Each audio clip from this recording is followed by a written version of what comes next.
Bonjour, bienvenue à toutes et à tous sur Cocotte TV. Aujourd'hui une nouvelle vidéo et aujourd'hui on va faire du montage de processeur puisqu'on va installer le tout nouveau Core i9 10900K sur une carte mère MSI MPG Z490 Gaming Carbone. Vous allez voir, on a quelques différences entre ce nouveau processeur Comet Lake S, donc processeur de 10e génération, toujours en 14 nanomètres, et avec l'ancienne génération, donc qui était en Coffee Lake R pour refresh, qui était aussi en 14 nanomètres. Mais on passe d'un socket qu'on appelle 1150X, puisqu'on a utilisé ce 1150X pendant pas mal de générations chez Intel, à un socket S1200 qui permet d'avoir plus de pins sous le socket, même si physiquement les deux sockets sont vraiment très proches, puisque par exemple les points d'ancrage pour les ventirades CPU sont exactement les mêmes entre l'ancien socket et le nouveau socket.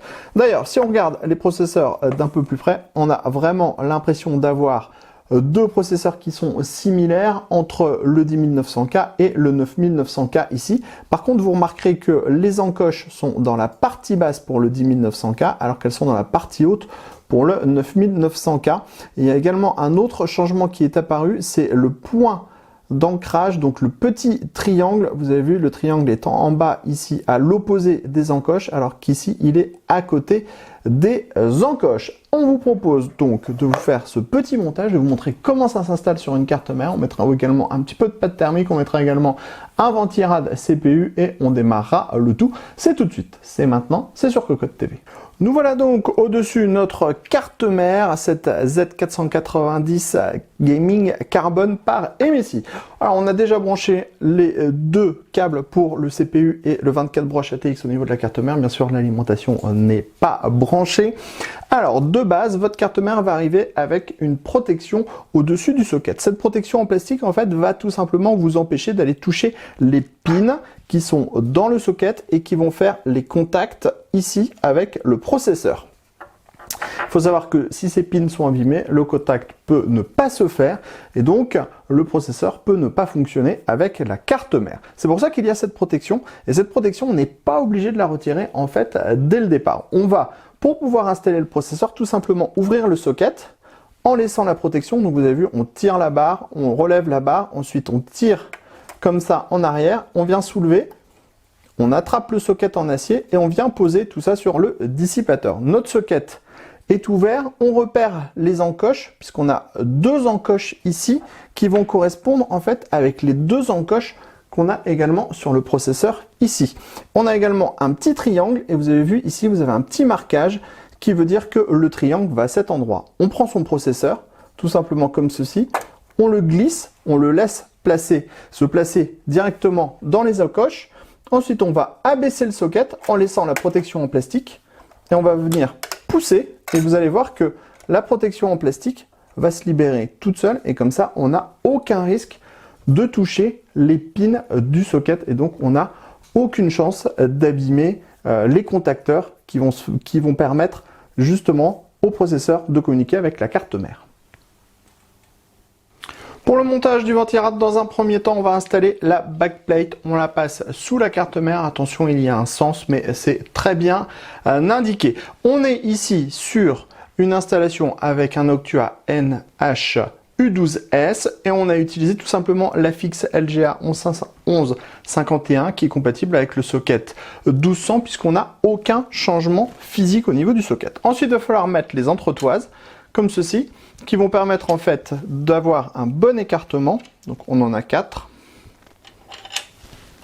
Et après, on va installer les barres de fixation qui vont permettre la fixation du ventirad sur ces dernières. Donc on les positionne dans l'œillet du centre et on va venir fixer la barre avec des vis spécifiques, des vis à main. Donc vous allez pouvoir faire le serrage vous-même avec les doigts. Donc on va relever la barre. Ensuite, on va faire l'autre côté. Donc on installe également la barre comme ceci sur les points d'ancrage du centre. On prend les boulons. On vient tout simplement serrer le tout avec les mains.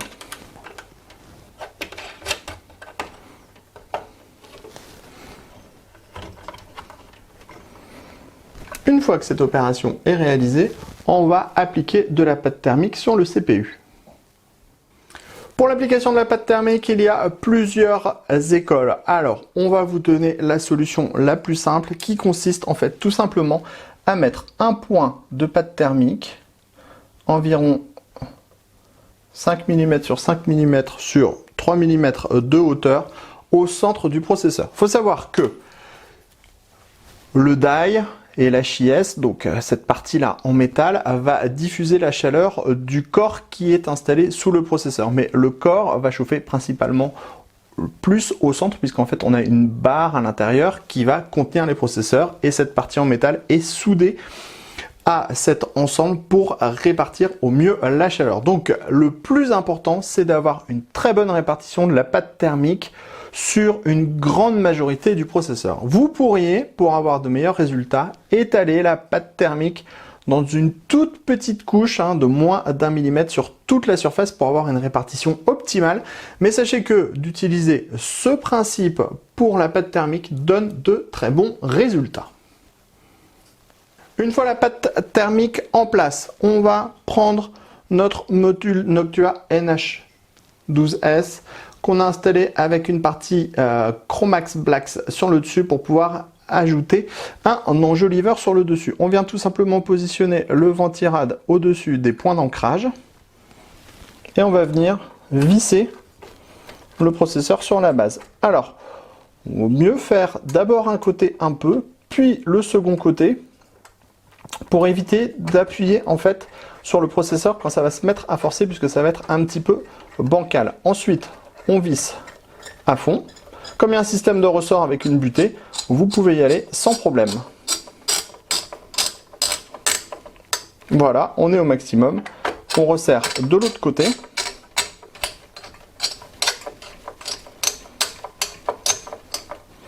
Et le ventirad est installé.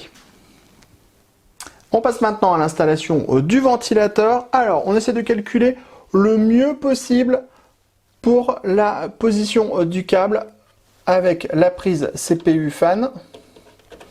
Voilà, vous voyez ici, on est plutôt bien et ça va bien dissimuler le câble. Ensuite, il va falloir prendre les petites barrettes les petites agrafes qui vont permettre l'installation. On vient la passer dans le trou du processeur, comme ceci. Et ensuite, on vient tirer et ça va venir se bloquer directement entre les ailettes du processeur. Alors, j'essaie de vous faire l'autre côté à l'aveugle. Mais normalement, comme c'est vraiment très simple à utiliser, ça ne devrait pas poser de problème. On attrape la petite languette, on tire et vous voyez, le ventilateur est fixé. Ensuite, on va prendre notre partie Chromax Black pour venir cacher les petites agrafes ici et avoir une plus belle harmonie avec du noir et encore du noir. Maintenant, on va ajouter les deux barrettes mémoire. Tout simplement comme ceci.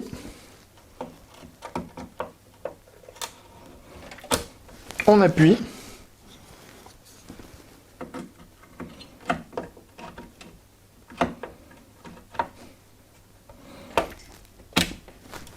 Et le montage du processeur, du ventirad CPU et de la mémoire, c'est fait. Une fois le processeur installé, le ventirad CPU installé, sans oublier bien sûr la pâte thermique entre les deux, une fois les barrettes mémoire installées, la carte graphique installée, le tout relié à votre écran, il ne suffira plus qu'à faire un petit démarrage pour vérifier votre BIOS et voir que le 10900K est configuré correctement, tout comme votre vitesse mémoire, et vous n'aurez plus qu'à profiter de votre processeur. Sur ce, on vous dit à très bientôt sur cocoteland.com pour toutes nos news et tous nos articles à propos du hardware, et sur Cocotte TV pour toutes nos prochaines vidéos. À très bientôt.